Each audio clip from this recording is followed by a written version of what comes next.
Yo, what's going on, guys? Crispy Flakes here. Welcome to Extra Crispy. For today's video, we got ranking the top 10 starting fives in the NBA today. So this is actually going to be really interesting here, man, because it's the starting fives. So, like, you know, the Clippers, for example, Lou Williams and Montrezl Harrell don't start on that team. So I'm very curious if those guys are going to be in this video or not, man. But also, you know, as far as the Detroit Pistons go, I already see Crazy Kuzma on there. So it's like, if that lineup should be in the top 10, I'm thinking, you know, well, especially Sekou Demboya becomes like the next Giannis. I'm just joking, guys. I know the Pistons are not going to be top 10, okay? I know the Pistons are not going to be top 10, so I've accepted it. Let's jump ahead into this, man. If y'all could please do me a quick favor and drop a like on this video, and of course, subscribe if you're new to the channel. Let's see what Awesome Sweat's all about. It don't got a bad dislike-like ratio. The video's not been out for that long, though, so, you know, maybe it's kind of accurate. Today, we're ranking the top 10 starting fives from every NBA team. Top 10 starting As always, fives. we're assuming everyone's healthy, as in if they just returned from their injuries. And it was a hard list to put together because there's so many great starting lineups KD gonna right be on now there? that a lot of them got pushed back further in this list than I would have liked. Okay. But hopefully, once you see the entire video, all the rankings make sense. And with that said, here's number 10. Portland at 10? The Portland Trailblazers. I can't even name their small forward. And he did say they're assuming healthiness out there. So like I was gonna say like Nurkic, I was about to bring him up, but yeah. Is that Collins at the Lillard, 4? CJ McCollum, Kent Bazemore, Kent Zach Bazemore Collins, starting? and Yusuf Nurkic. This one was a tough one because there were a few teams that could have gone into this last spot. Well, Damian and CJ Nurkic is nice. It had to go to the Blazers because no matter what their five has been the past few seasons, Robbie starting Ronnie Hood over Kent Bazemore. and Dame. They win games, and now they've got a better starting lineup than they've had in the past. Zach Collins underrated, though. And with this team, Ronnie Hood could be starting instead of Bazemore, but I really think that Kent should because a 3-and-D guy like himself fits in great. He's only like 6'5", though. They lose out some credibility for having Zach Collins as power forward, but Yusuf Nurkic quickly makes up for it. Zach Collins is a nice player. He comes out as a more developed player this season. Or as Floyd would say, disrespectful. Great chemistry on the court and have a solid mix of offense and defense that's going to make them a real threat in the postseason. Number 9 goes to the Utah Jazz. I agree. With Great starting five. Mike Conley, Donovan Mitchell, Joe Ingles, Bojan Bogdanovic, and Rudy Gobert. They might take a little bit of a step, just a little bit of a step backwards defensively because, you know, not having Derek Favors and having Bojan out there instead, but Mike Conley, you know, because Ricky Rubio was a nice defensive point guard too, but Mike Conley's nice. Joe Ingles, always good defensive player, but then again, it's like, I don't know, age is going to start affecting Putting the him. Blazers at 10 was tough, but having to put the Jazz at 9 hurt. I love this Jazz team, and they're one of the top teams I want to see succeed most this season. And right now, they have their best chance at doing so as a real contending team with Conley and Mitchell leading the way on offense, Ingles being able to shoot as well as he can, Bojan being a phenomenal two-way player, especially on the defensive end, and Gobert dominating I get a 3-and-D for the 4 and use Ingles off the bench as a really playmaker. Couldn't ask for much more. His assist game is off the charts. Everyone for on this roster what you would and expect. Their play styles complement each other, and they're one of the teams I'm most excited to see play. Their only real weakness right off the bat is the fact that they're going to have to be playing small, but I mean, most teams in the league today do that anyways, so I think they'll be fine. Honestly, though, this team really can become title contenders if things go as planned. They just didn't rank that high right now. He's got like the Shaggy Scooby-Doo hairstyle, bro. They have no current All-Stars and no superstar level players, whereas the rest of the teams ranked ahead of them do. Number 8, the Nuggets and Jamal Murray, Gary Harris, Torrey Craig, Jeremy Grant, and Nikola Jokic. Now, Paul Millsap and Jeremy Grant can be interchangeable here, but I'd like to see Grant as a starter. He's younger, quicker, and can play at a faster pace with the rest of their starters. Put him at the 3. But yeah, I've talked about how great Murray and Jokic fit together. Gary Harris does a little bit of everything. Torrey Craig can lock down the other team's best player. Then Grant was a great pickup and spaces the floor perfectly. He can play some good defense. Only ranks in at number 8, but if we're talking about entire rosters as a whole, they may very well rank in at number 1 with everyone they have on their bench. But since it is only starting fives, we gotta just focus on these guys. And really all it's gonna take for the Nuggets to win a championship is time. They're one of the youngest teams in the league with all of the talent in the world. That's a good point. And they just need experience to get to that next level. For this 5 to be ranked higher in the future, money could become an issue, though. Replace Craig with someone a little better on offense, and maybe make a move for a 3rd star player. Number 7 goes to the Brooklyn Nets for Kyrie Irving, Karis LeVert, Joe Harris, Kevin Durant, and DeAndre Jordan. For one, I think I'm starting Jared Allen over DeAndre. That seems too low. Like, you got KD and Kyrie out there.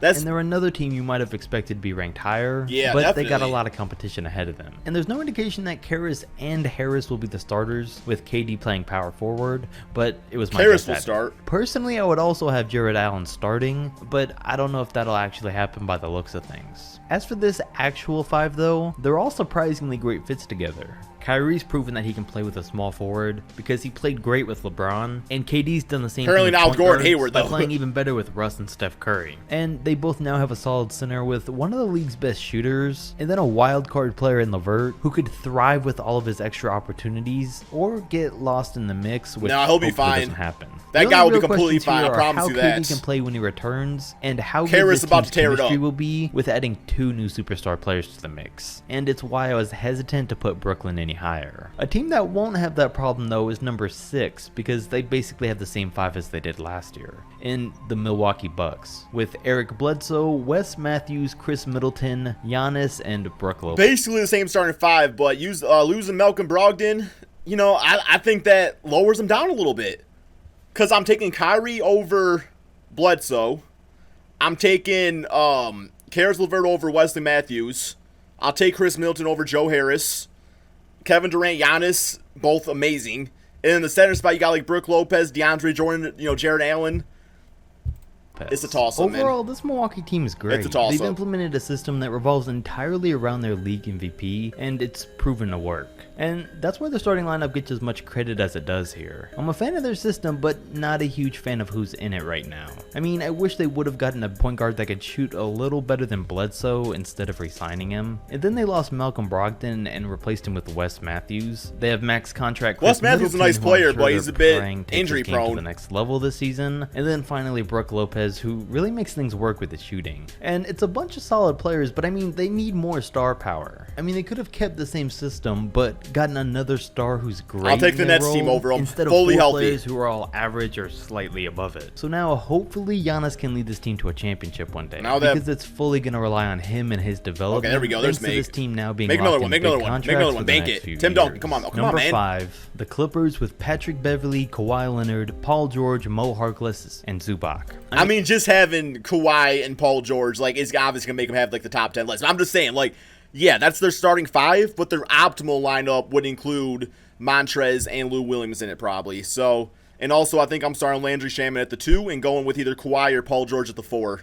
I mean, right away, the front court's pretty weak, and Pat Beverley is a great fit here, but he's not a star player or anything, so there's a big drop-off after the duo of Kawhi and PG-13. But like I've said before, I think this could be the best duo in the league, which is why these guys still ranking at number 5, even though they don't have the best big men. They would rank a lot higher, though, if Lou Williams and Montrezl Harrell weren't gonna still come off the bench. Well, though. that's number I mean, one, a then. lineup of Beverley, Lou Williams, Kawhi, PG, and Montrez That's number is one. a lot more intimidating. And while this probably will be the lineup to close out games, that's not their 5 for this video. But overall, their actual 5 will be exciting because there's a lot of things we have to wait and see. Like how well PG and Kawhi play off each other, since they basically play the exact same role on the court. We'll see how destructive the 2 of them are on defense alongside Pat Beverley, and we'll see just how well all 5 of these guys work together. I think it'll work out great because Kawhi and PG really don't need much around them to excel, since they both always make their teammates better no matter who they are. Number 4, Russell the Westbrook. Rockets with Russell Westbrook, James Harden, Eric Gordon, PJ Tucker, and Clint Capella. There's a ton of people hyped up for this new look Rockets team. It's gonna be and interesting with for this sure. 35, there's a great reason to be.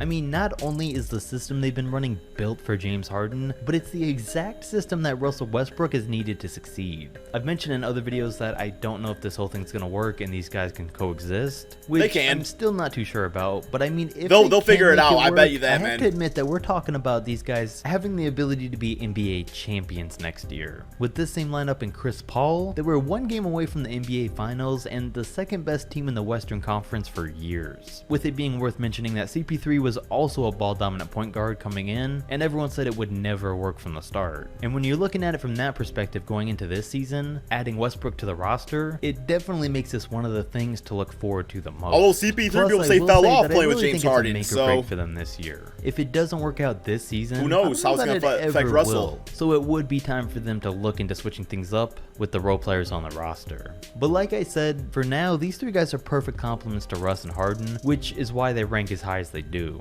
I would trade Clint Capella for Brook Lopez. Compliments, that's the reason number 3 belongs to the Golden State Warriors, with Steph Curry, D'Angelo Russell, Klay Thompson, Draymond Green, and Willie Cauley-Stein. Again, this is assuming if everybody has just come back healthy, and there's no way that you can discredit this roster. Too much of unknowing though. Around what was going to be that original Warriors with Klay at the dynasty 3, before Kevin Durant came and ruined D'Lo it at the 2. But these were the guys that won the championship in 2015, and it's why I had to put them slightly ahead of Houston. I mean, it hurts though that they had Iguodala back then, and his top tier defense, and they've now replaced him in the 5 with D'Angelo. But I mean, for how good Klay and Draymond have become on defense, it really helps make up for the loss. It's going to be real interesting to see how things work out with D'Angelo and Klay on the court together, with them having as much offense as they will, and being able to see if they can make it work.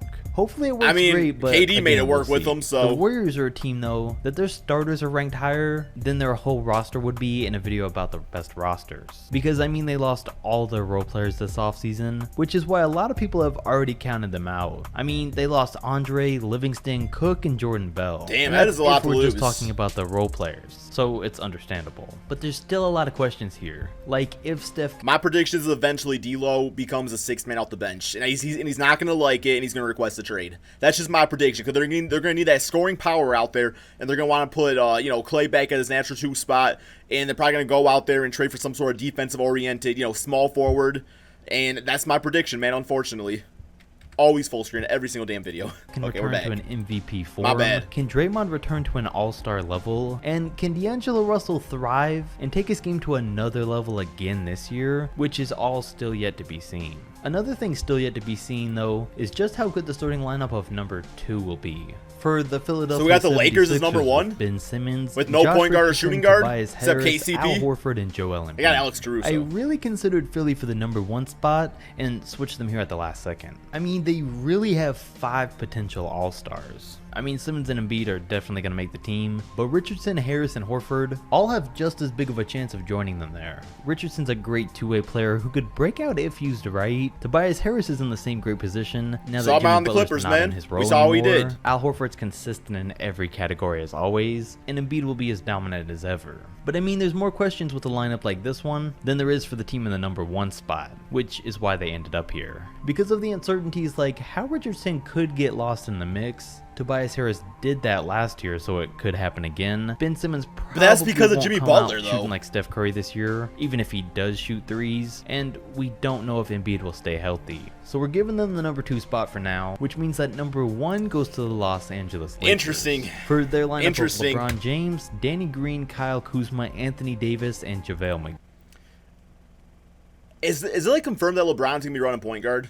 Is that like absolutely confirmed? Because if it is, then yeah, this line was freaking deadly. But I don't know if that's going to happen. Now, nothing confirmed on whether or not LeBron will be playing point guard, but it was rumored a few weeks ago, and it makes their 5 look better, so that's how I left it. But honestly, this is a championship lineup if I've ever seen one. 2 superstars in LeBron and AD, who will be a top 2 duo. But put Rondo in instead of NBA. LeBron and take out Kuzma. Who could without a doubt be an all-star, and is the perfect player to fit into a Chris Bosh type of role in a big 3. Danny Green, who's an elite level role player that fits in on any championship team, and JaVale McGee. I might take the Clippers. Really turn things around and fits in perfectly with everyone. Maybe not. First I don't know. Off, Lakers are fantastic. The pace that this team is going to play at for their size is going to be crazy. They're going to be extremely fast up and down the court, and if we're talking about from a playoff perspective, there's really only a couple of teams in the league that can even compete with a lineup like this one. And they're all in the Western Conference. Conference. Put these 5 guys all on the court at the same time, it makes it hard to argue that anyone could really beat the Lakers in a 7-game series. All they have to hope for now is that they have good team chemistry.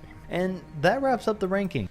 Okay, so overall, I mean, I didn't think it was like a bad ranking. Like I said, there's always ones you can kind of argue about there. Do you guys feel like there's any teams that were left out that were just completely disrespectful, but confectful, and he should have put them in there? If they are, let me know in the comment section below if you guys all enjoyed. Link to also Sweat's channel description below. And all right, that's it, man. That's it.